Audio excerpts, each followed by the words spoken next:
Okay, so it's wonderful to have the opportunity to do a little learning with all of you this evening. What I'd like to study with you this semester over the coming weeks is a topic that I've called Rabbi Yosef, Karo, and his friends, a brief history of Judaism's most important Halakhic decision makers. And what I'd like to do is combine history and halacha, and to unpack some very fundamental questions that we often overlook when we engage in the halachic process. Okay, so how do debates in halacha get settled? Right? Who has the final word?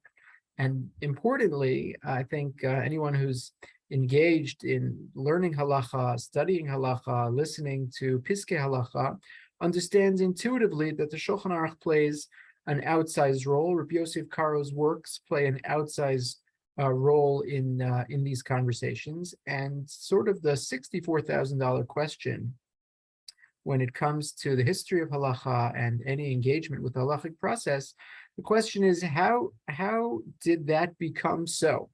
Right? Why is it? How is it that the works of Rabbi Yosef Karo somehow became the be all and end all? Of course, I'm overstating it, but how did his works become so influential in the course of Jewish history, in the course of the halachic process?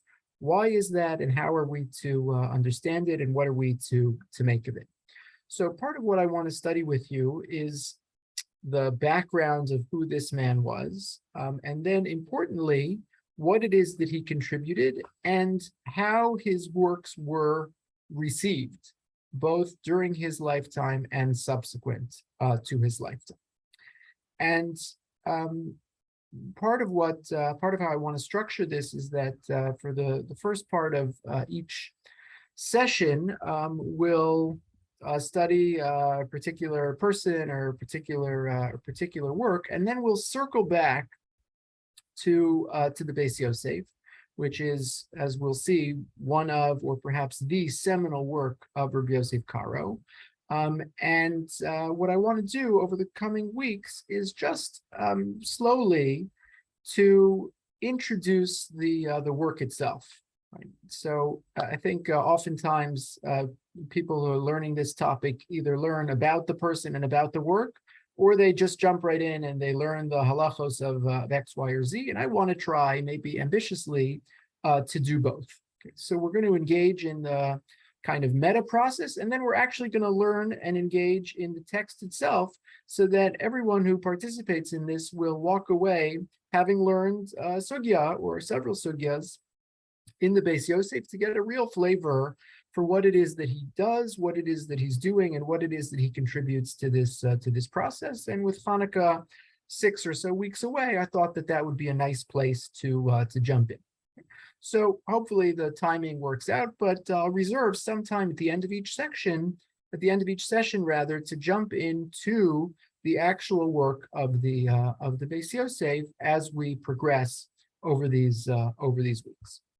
So with that in mind, I want to introduce you to the character of Rabbi Yosef Karo. Rabbi Yosef Karo's biography, at least for sort of the first half of his life, is something of a mystery. We just don't have that much reliable information about Rabbi Yosef Karo's birth, his childhood, his training, his background. We get more information as he becomes an adult and as he starts to publish books. So almost everything that I'll say in my brief history of Rabbi Yosef Karo should be taken as tentative. We think we know about when he was born and where he lived, and it was a good chance that most of this is accurate. But there's not that much writing on it. Okay, so we think Rabbi Yosef Karo was born in 1488 in Spain. If he was born a little before, a little after, right? Again, how much is writing on it? But just to kind of fill in the background as much as possible, this is the biographical sketch of this man who may be one of, if not the most important men in the Halakhic world in the past 500, if not 1,000 years. So Yosef Karo was born in 1488, probably in Spain, could be Portugal, but the conventional wisdom is that he's born 4 years prior to the Spanish expulsion, which makes him a child expellee, meaning in 1492, at the age of 4, along with his family, he fled. As you know, Jews fleeing the Spanish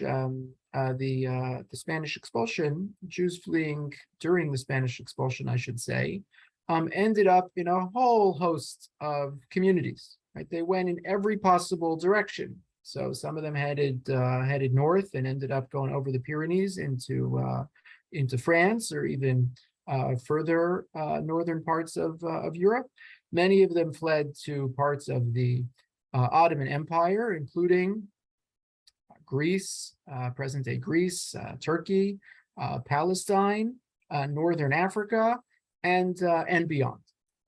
There's also a good number of Jews who took the kind of most convenient place to go and fled from Spain to Portugal.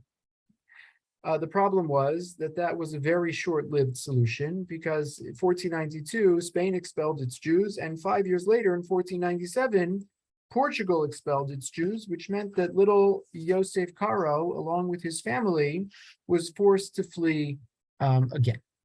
Okay, so exactly where and what happens next is something of a mystery. One clue is that Yosef Karo had an uncle, Yitzchak Karo, who had been a Rosh Yeshiva in Lisbon, and he had fled. Obviously, he's a generation older, but he had fled as an adult to Constantinople. Okay, and at some point, little Yosef Karo is reunited with his uncle in Constantinople. Exactly when and where is not clear. Around 1510, he's in Egypt. We don't really know for how long.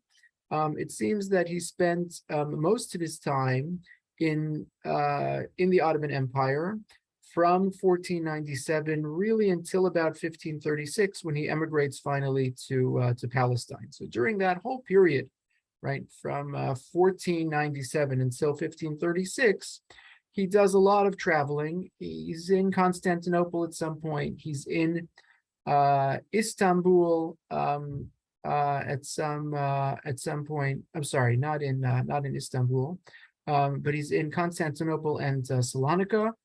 He's in Adrianople. He's in present day Bulgaria, in a city called Nicopolis, and again, he's with many other Spanish or Iberian refugees. And over the course of this very tumultuous period, he gains an education from his father. He came from a long line of learned rabbis. Apparently, at some point, he was in touch with his uncle. He did have contact with the Mari Bey Rav, who we'll come back to in a few minutes.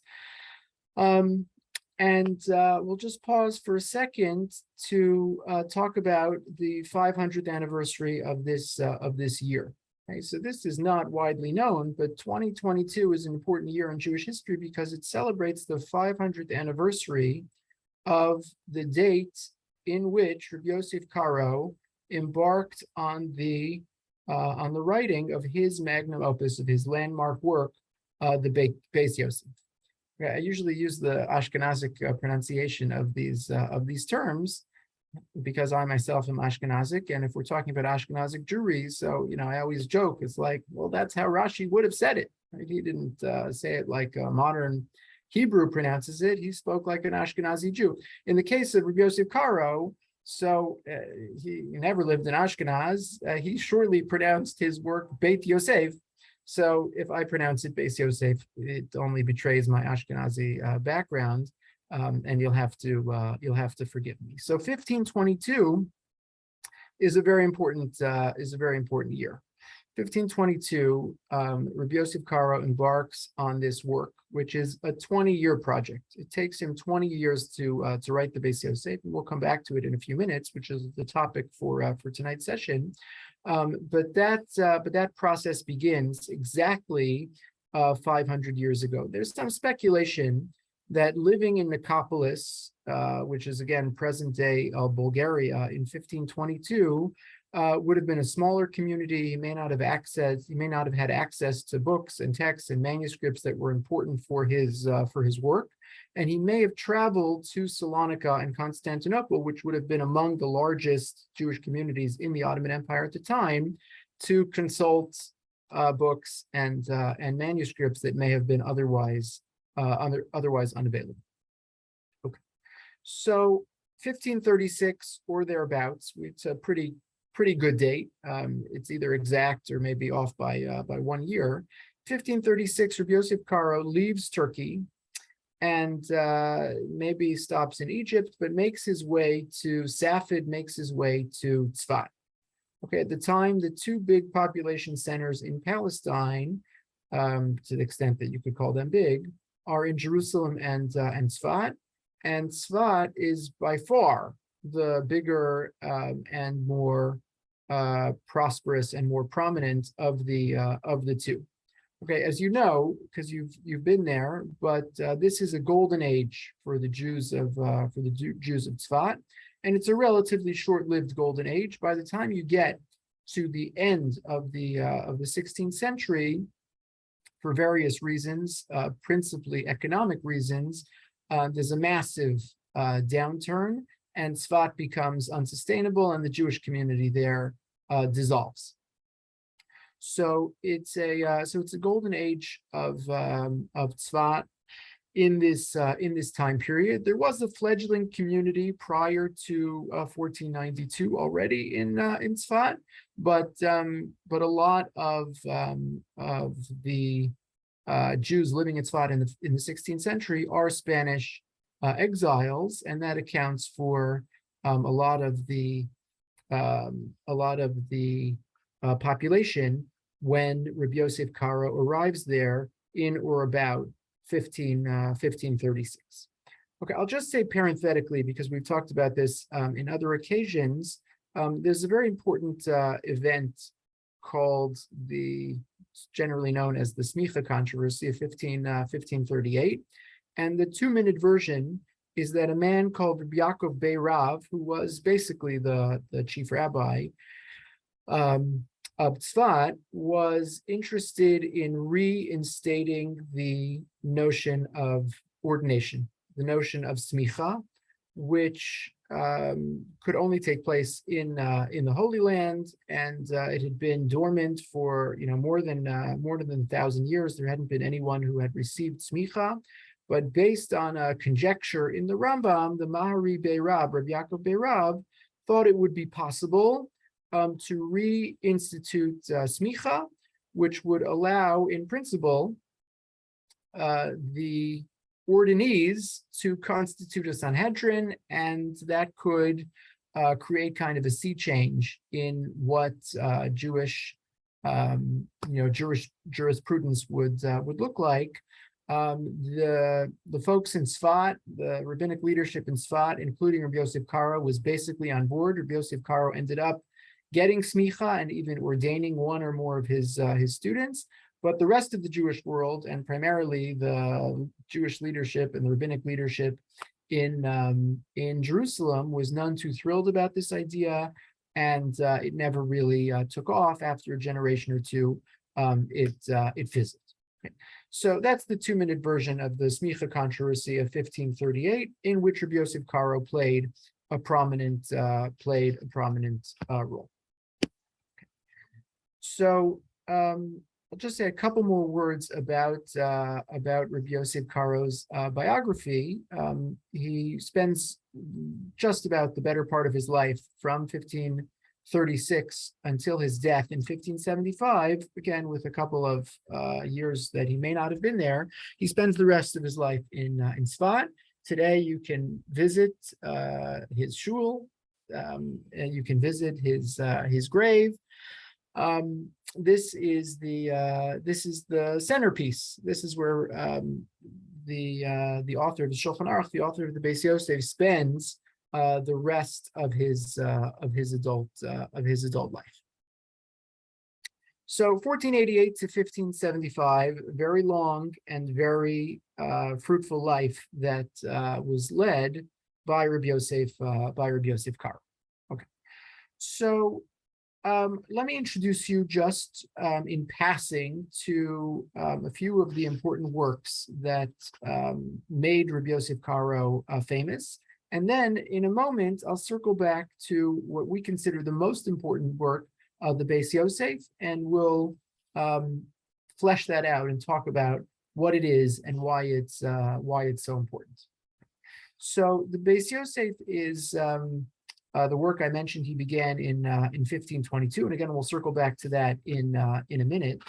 In addition to the Beis Yosef, as you know, the Rabbi Yosef Karo wrote a book called the Shulchan Aruch, which became a bestseller, and I'm only going to just kind of mention it in passing to give you, to round out the picture of Yosef Karo's biography. But next week I want to devote to the Shulchan Aruch, and we'll talk about the Shulchan Aruch's revolution and its reception. But principally, as you know, the Shulchan Aruch was an independent text, ordered and organized in the same fashion as the Arba Turim, but presented without background a short digest of Jewish law that covered all areas of Jewish law. If you want to know what bracha to make on chicken soup, you could open up the Shulchan Aruch and find the answer. If you want to know what happens if you forgot Yalev Yavo on Rosh Chodesh, you can find the answer. If you want to know what the text is for Jewish bill of divorce, you can find the answer. All areas of Jewish life are covered in these four volumes of the Shulchan. Okay, so we'll leave the Shulchan Aruch for next week. Rabbi Yosef Karo also wrote a very important commentary on the Yad Chazaka, the work of the Rambam. Yosef Karo's work on the Rambam is called the Kesef Mishnah. It's printed alongside the work of the Rambam in any standard printed edition of the Yad HaChazaka. In addition, Rabbi Yosef Karo wrote two books of responsa. I want to spend a little time in a later session talking about his responsa. It's always fascinating to think about codes versus responsa, particularly when they're written by the same person, right? A code tells you what the law ought to be in the abstract, in a vacuum. All things being equal, this is the law. Shilos and Shubos, responsa, tell you what the law looks like in real life. This is the situation, okay? There was a woman, her name was Peril, she was married to, right? And there was something that happened and she had no time and it was Erev Shabbos and she was shechting the chick. This is the situation, and now we need to know, Rabbi, tell us the halacha, okay? So it's the real life, lived, experiential application of the halacha. And of course, right, there's going to be discrepancies because the ideal and the real often have a gap between the two.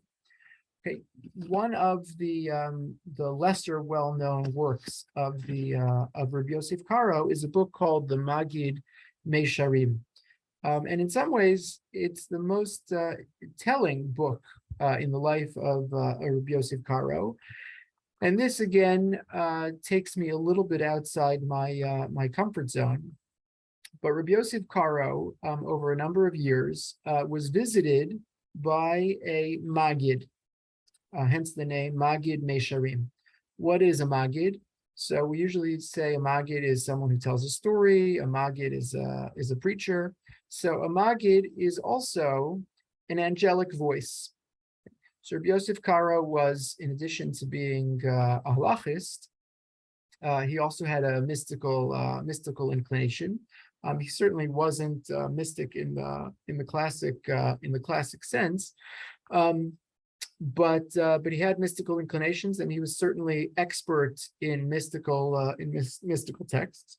And he wrote a book called the Magid Mesharim, which is a diary of the revelations that he received from this angelic voice, which he considered to be the incarnation of the Mishnah.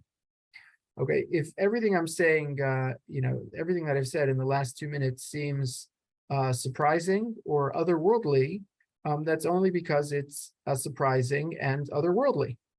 And it's particularly surprising when we think of the personality that is a codifier, right? It doesn't strike us as the personality that would be mystically inclined, someone who would receive revelation on an ongoing basis from a heavenly voice.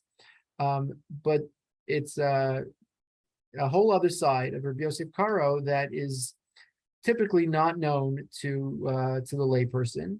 And what's particularly fascinating is that it's not, recorded by students of students. It's like the Baal Shem Tov, again, to jump a couple centuries. So, he also had revelations, but he didn't write any of them down. The best we have are, second, third, fourth hand sources. Rabbi Yosef Karo wrote them down himself. Okay. In this work called Magid Mesharim, this is what was told to me, and we'll spend a little time just to give you a flavor for what it's all about. But I'm just flagging it now again to round out the picture of what it is that constituted the corpus of writings that Rabbi Yosef Karo left us. Okay. I'll just say one more piece as a kind of epilogue to the Magid Mesharim conversation, and that is we'll have to come back to Rabbi Yosef Karo's relationship to the Zohar with respect to its role in the Halakhic process. The Zohar is a mystical work, and to the uninitiated, it would seem like never the twain shall meet. There's Halakhic works, there's mystical works, and they have nothing to do with each other. But what does it mean when one introduces into the Halakhic discourse a Zohar, a passage from the Zohar, a teaching from the Zohar? What is the role of the mystical within the Halakhic conversation? Can it be decisive? Can it be dispositive? What role can it play? And again, I'm just flagging it for further interest. We'll come to it in a later session. Okay, so let me pause here and just ask if there are any questions or comments. And then I want to study with you the introduction to the Beis Yosef, which will give us entree into Rabbi Yosef Karo's magnum opus.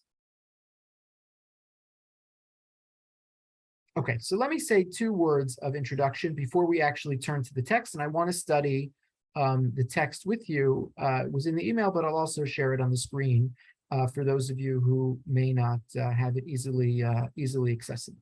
Okay.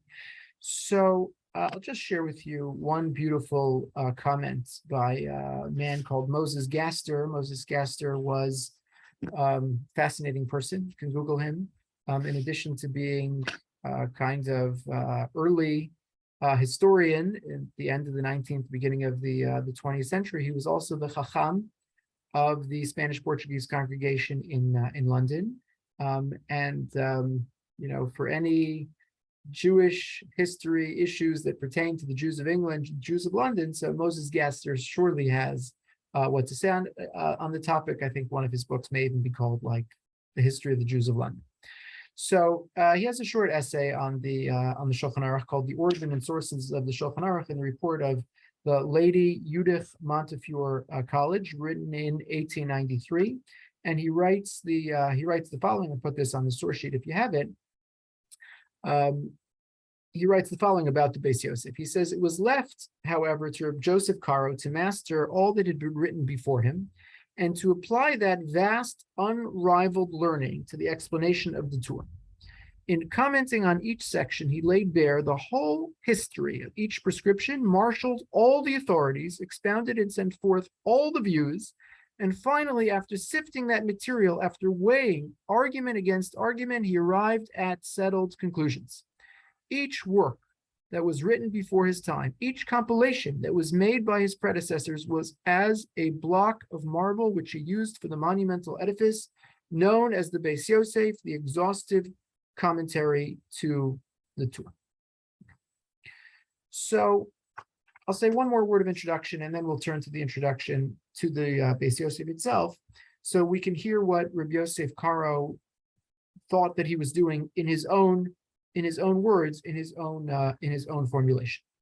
The Beis Yosef is, as I just mentioned, a comprehensive and exhaustive commentary to the Torah. Okay, so what's the Torah?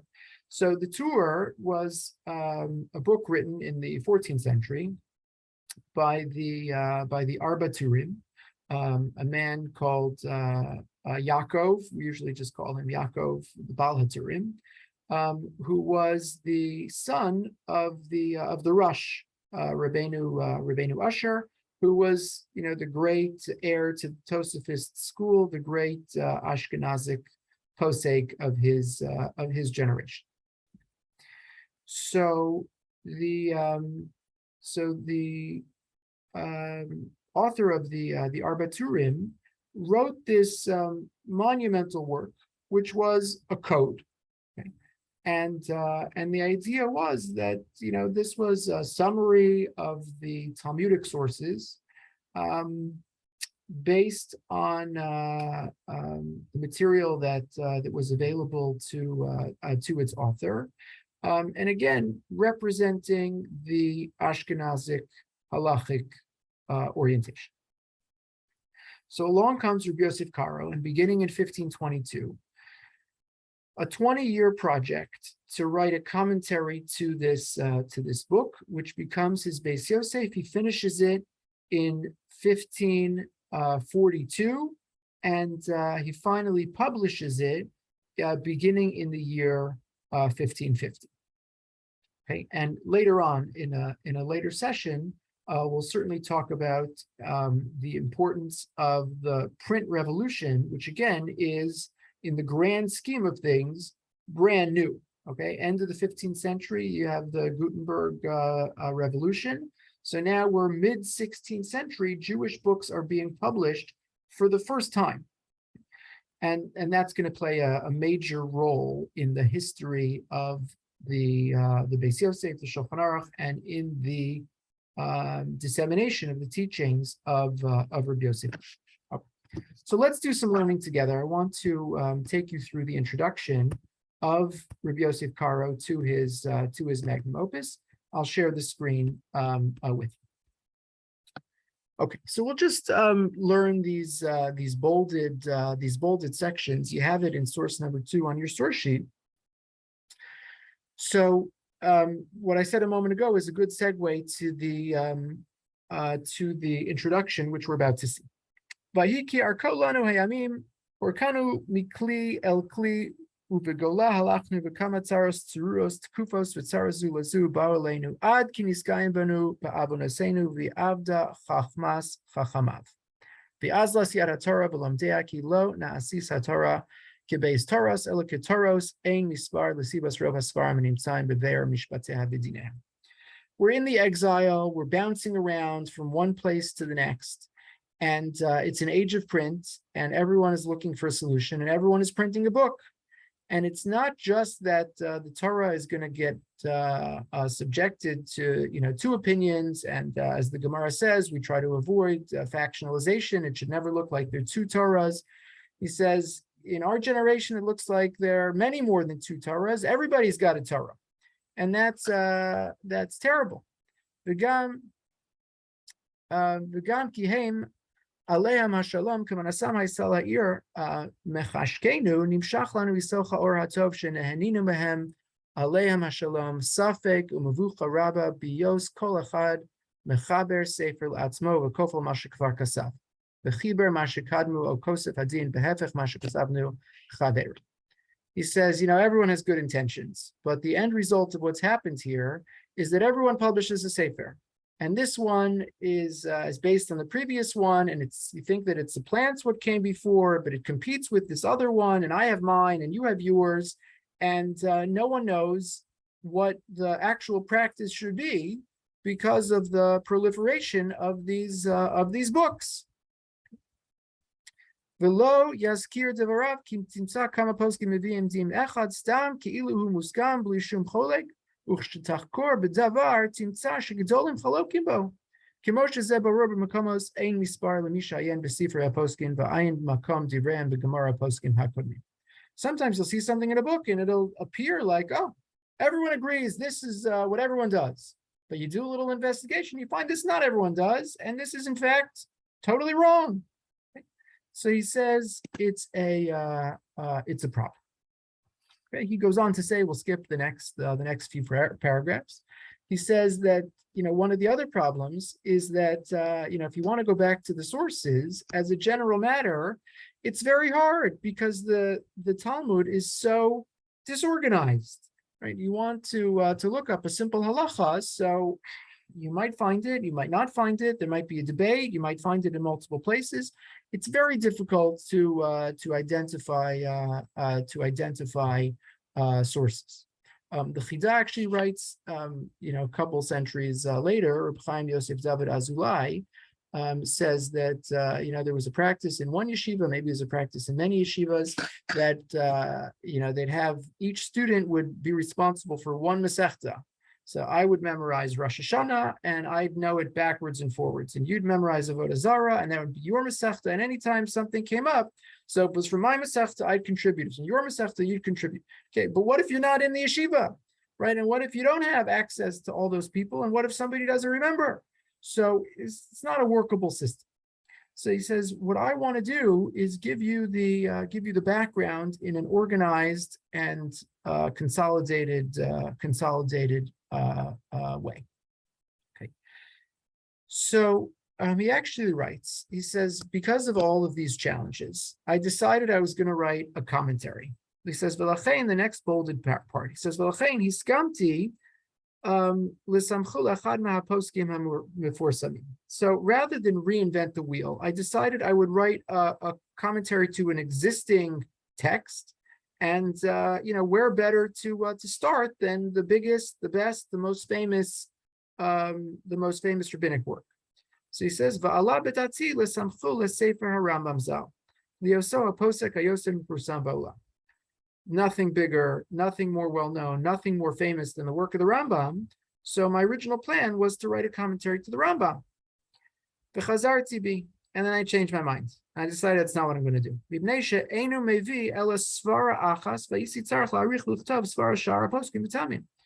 So it just wasn't efficient because the Rambam only tells you one opinion.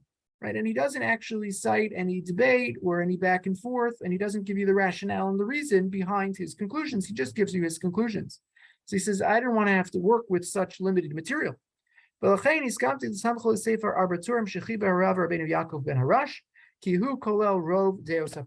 decided instead to write my commentary to the Torah, which was more comprehensive in as much as it was more inclusive.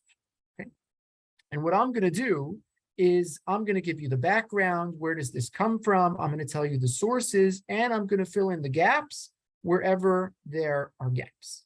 Okay. And now this is really just a stunning paragraph. It would be stunning if it were just an ambition, but what makes it even more stunning is that he pulled it off in practice. Okay. It's just staggering. So the next bolded paragraph, he says, "Nimtza shemishi sefer ze lefanav yestudurim lefanav divrei Talmud im perish Rashi." He says, so what I've set out to do is give you all of the missing material. Okay, so missing material means the entire canon of the Halakhic discourse up until 1522. So starting with the beginning, he says, I'm going to give you, listen to this list. I'm going to give you the Talmud, which means the Talmud Bavli and the Talmud Yerushalmi. Okay, I'm going to give you Rashi, and then he goes on. Tosfos, V'Aran, V'Piskei Rif, V'Arash, V'Mordechai, V'Rambam, V'Agos, Hagosav, V'Magid Mishnah, V'Rabbeinu Yerucham, V'Sefer Truma, V'Shibale Leket, V'Rokeach, V'Shari Dura, V'Sefer Tashbeitz, V'Sefer Itra, V'Nimuki Yosef, V'Smag, V'Orchos Chayim, Taras Abayas, V'Agos Ashri, V'Sefer Hamani, V'Agur, V'Sefer Bale Nefesh, L'Raibid, V'Chugos L'Arash, V'Arash, V'Avari, V'Arsheshes, Rabbi Shimon bar Tzemach umari kolon v'trumas hadeshen. Kol divrei mevuarim heitev u'tzas mekomas mamrei hazohar. 32 sources, which is basically exhaustive.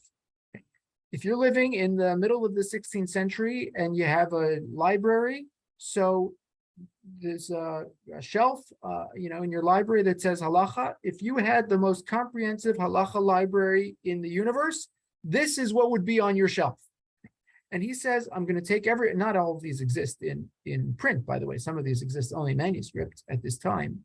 He says, I'm going to take every single one of them in their entirety. I'm going to collect them. I'm going to organize them. I'm going to collate them. I'm going to compile them. And I'm going to apply them. Okay. If he just did that, okay, and this is maybe the most important thing I'm going to say this evening. If he just did that, that would be unbelievable. Okay. It would be an encyclopedic entry on every halakhic topic, organized right according to the sections of the Arbiturium. It would be like he went through and footnoted and added. It would be extraordinary. Okay. Not only did he do that, but he went to the next level. In any field, right? You have this. In any field, you have people who are great compilers, great organizers. They're not the most creative thinkers, but they're really good researchers. And that's one, kind of expert. That's one kind of scholar. And then you have another kind of scholar. So, they're just like the brilliant people. So maybe sometimes they do a little more research, sometimes they do a little less research. They don't have the patience to sit there and cross every T and dot every I. They're too busy coming up with big ideas. And Rabbi Yosef Karo did both. He organized, collated, compiled, and knew everything. And it's basically literal, because he gives you the list and then you have the book. You can go do it. There's nothing missing, right? He brings every source to bear on every topic from A to Z. Okay? And then he synthesizes it, okay? Which is, there's no other way to describe it. It's just extraordinary. So it's very nice to, be able to write a list of, it's this source and that, but then to be able to create a picture out of it and to assess it and to say, this is a weaker argument, this is a stronger argument, this is a minority, this is a majority, this is what's done, this is what's not done. And so therefore the conclusion is, that's the Beis Yosef. And once you've read an entry in the Beis Yosef, so I don't mean to overstate this, but you're basically done, especially if you're living in the 16th century. So from, in the last 500 years, so now there's a whole new canon and a whole new corpus, which was built on the foundation of the Beis Yosef. But if you're living in the 16th century, you open the Beis Yosef, it is the beginning, middle, and end of the discussion, because he's done all the work for you. And again, not just to compile, but to synthesize and to opine. So, and who better to opine than the person who actually knows all the information? You could look at all the material and you could make yourself expert in some of that material too, because he gave it all to you. But good luck if you want to mess with the Beis Yosef and try to challenge him. How could you? Right? He knew it all and synthesized it all, which again is nothing short of extraordinary. Okay. So let me just say maybe two more words. Okay. There's a very important rule that the Beis Yosef invents. Okay. And I may not have included it here. I'm sorry if this got cut off somewhere. No, here it is. We have it. Top of page 4. He says, it's hard to know whether he's just being self-effacing, but if you take him at his word, he says, who am I? I'm just a guy, and there are all these great rabbis that have come before me, and I don't really feel worthy to be able to make decisions based on my best judgment, just because I did the work of organizing all the sources. So he says, I decided to come up with a rule of thumb. Okay. ולכן הסכמתי בדעתי כי להיות 3 עמודי ההוראה אשר הבייס בייס ישראל נשען עליהם בהורותיהם. הלא המה הר"ף והרמב"ם והרש"י. So he says, the 3 greatest poskim of the last 500 years are the Rambam, the Rif, okay, Rav Alfas, and the Rush, right, the father of the Tur. Says those are the 3 greatest poskim, of all time. So he says, Amarti Levi sheb'makom sheshnayim mehem maskimim l'das achas nifsok halacha kemosam. If I get 2 out of 3 of those who agree on a particular issue, then I'm going to paskin, I'm going to conclude in that way. Im lo b'miktzas makomos shekol chachmei Yisrael rubam cholkim al dasahu v'lechein pashad mina v'hefech. There might be some exceptions where everyone disagrees with all of the way, or only one of them, ends up becoming the decisive. There's some exceptions, but that's my general rule. Okay. And if it's still not clear, he says I have a second tier of poskim. I'll defer to that. So I'll just conclude where he concludes. He says Nimtzah sefer zeh mazon lekulebe.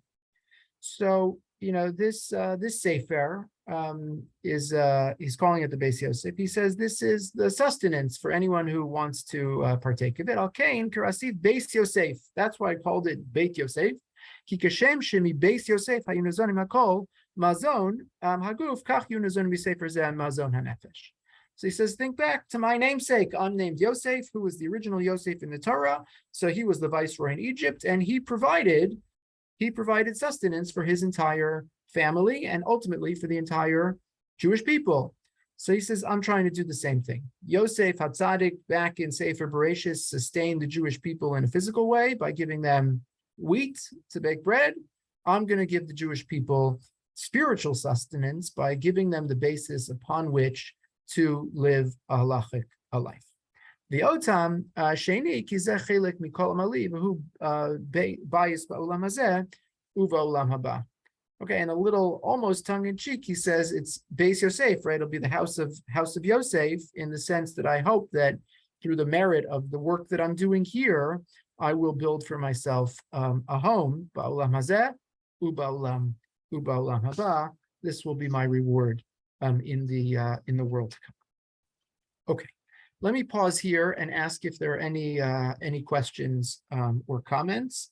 Again, this is the Beis Yosef's own description of what it is that he sets out to do, and we'll start to see it very slowly in practice as we move on. Okay, go ahead. Hi, Rabbi Levine. It's very interesting. I'm sorry I missed the beginning, but as a Sephardic woman, I have to say up the Sephardics, right? And I have to ask, because obviously Maimonides is Sephardic, Joseph Karo is Sephardic. I don't know if the others that Joseph Karo commented on predominantly were Sephardic, but how was all of this received by the Ashkenazi community? Okay, so excellent. So we're basically going to have a whole session to answer that question. Okay. So it's a very, very important question. And I'll just note, maybe to make your question even stronger, okay, the tables are weighted from the very beginning. The Rabbi Yosef Karo says, I'm going to paskin like the 3 giants. Who are his 3 giants? The Rambam, Sephardic, okay. Rabbi Yitzchak Alfasi. Why is he called Alfasi? Alfas from Fez. Okay, yeah. He's Moroccan. Also, right, we would say in contemporary parlance, he's Sephardic. And the Rush, who happens to be Ashkenazic, also spent the second half of his life in Spain as a refugee, right? And became intimately familiar with the community there. So at the very least, you're starting with an imbalance in the 2 out of 3 model, right. And maybe like irredeemably imbalanced, Right. toward the Sephardic poskim. So that's a big piece of this conversation, and we have to unpack it. Okay, so before we run out of time, I just wanted to share with you again, it's one thing to describe it, and there's no way, I can't show you 3 lines in the Beis Yosef and you'll say, oh, like, wow, now I understand, why this is so extraordinary, this is so valuable. But if I show you 3 lines every week, maybe it'll start to create a little bit of a flavor for the virtuosity and the intellect and just the extraordinary nature of this work. Okay, so again, I just picked Hilchos Chanukah. It's not the most complex. It's not the most complicated. Part of the reason I pick it is because it gives us a head start, because we all know the basic halachos and the basic story. So we don't have to learn Hilchos Shchita from the beginning. It's a familiar set of halachos to us to begin with. But you'll see how the Beis Yosef begins to do all the things he just described. Fill in the gaps, give you the sources, open up the background material that's not being reported in the Torah, synthesize these things, and other functions which he didn't even mention in his introduction. Okay, so ever so briefly, let me we'll just do one quick example from the Beis Yosef. So remember, the Beis Yosef is not written as an independent work, unlike the Shulchan Aruch, which will be our topic next week. The Beis Yosef is written exclusively as a commentary to the Torah. So you can't just open up a Beis Yosef. It doesn't really work. The only way to do it is to first learn the Torah, and then to study the comments of the Beis Yosef. And again, this makes it a little easier because we sort of know the Torah because we know the outline and the contours of Hilchos Chanukah pretty well. So the Torah in source number 3 just gives you, this is the very opening to Hilchos Chanukah. It says, "My Chanukah d'tani b'chafei b'kislev yomei Chanukah timna inon delo lemifsed bahon delo lemigzar bahon tainis." It's a special set of 8 days beginning on the 25th of Kislev called Chanukah. And we don't eulogize during these days, and we don't declare a fast during these days. These are festive days. Why? Obde Galilim behechal, timu kol hashmanim shebehechal, shegavru yad malchus beis chashmonai, v'nitzchum bad kublo matzu elapach echad. You know the story. They entered the sanctuary. They couldn't find any oil because it had all been defiled. Elapach echad, one cruse shel shemen shayachasum b'chosamo shel kohen gadol. Okay, it was really only enough to burn for 1 day, but it lasted 8 days miraculously. And it ended up burning for 8 days. The following year,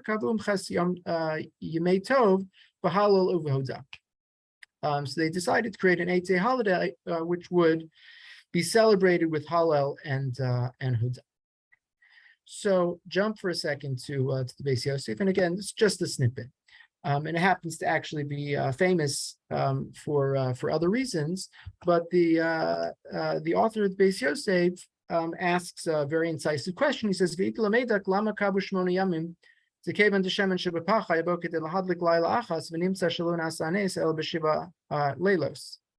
he says, let's do some elementary math. They had enough oil for 1 day. It ended up lasting for 8 days. That leaves us with a miracle of 7 days. So if you want to celebrate the days that were miraculous, let's celebrate a week-long holiday." Right? He says, "I'm not trying to make trouble here. Let's do a little math." So it's very nice. The first day, what would have happened if you had only 1 day to worry about? Because the next day you found there wouldn't have been any miracle. The first day wasn't a miracle. Only 7 days, 2 through 8, were miraculous. So why are you celebrating this thing called Hanukkah for 8 days? So he says, "I'll tell you, V'yesh lomar shechilku sheman shebapach l'shmona chalakim v'chol layla hayu nosnim b'menura chelak echad v'hayadolek." Okay, so he says, I'm going to give you 3 answers. He actually has many more, but I'll give you 3 answers. One possibility is, you know what they did on the first day? They took the oil and they separated it out into 8 portions. So there was 1/8 of a day's oil in each lamp, and each day that 1/8 portion lasted for the entire day. So there were actually 8 days of miracles. The first day was just as big a miracle as days 2 through 8. Every day was a miracle. Answer number 1. V'od yesh lomar shela'achar shenasnu shemen b'nerus hamenorah kishiur nishar hapach malei kebatchila v'nikar hanes af b'layla harishon. He says there's another way to conceptualize the miracle, which is that they poured the oil into the menorah, and the oil burned for that day. And then what happened was the cruse of oil was still full. So even on the first day, it was clearly recognizable that there was something miraculous happening here. Or finally, the last explanation, Inami shebelel rishon nasnu kol Hashem in beneros, the dalku kol halayla, ubaboker matzu anerus meleim shemen b'chein b'chol layla v'layla. Or what happened was they used all of the oil for the first night, but it continued to burn during the day, indicating that something miraculous was happening. Again, telling you even the first day was miraculous, not just days 2 through the end.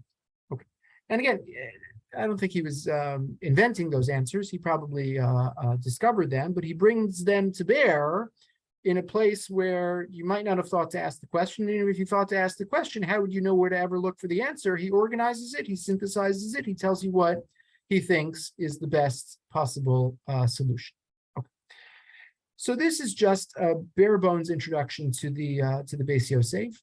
Please God, next week we'll pick up with an introduction to the Shulchan Aruch, which then probably became even more well known than the Beis Yosef itself, and generated a whole mess of responses, both positive and critical, and it then generated multiple generations of commentaries that continue to generate further commentaries and super commentaries.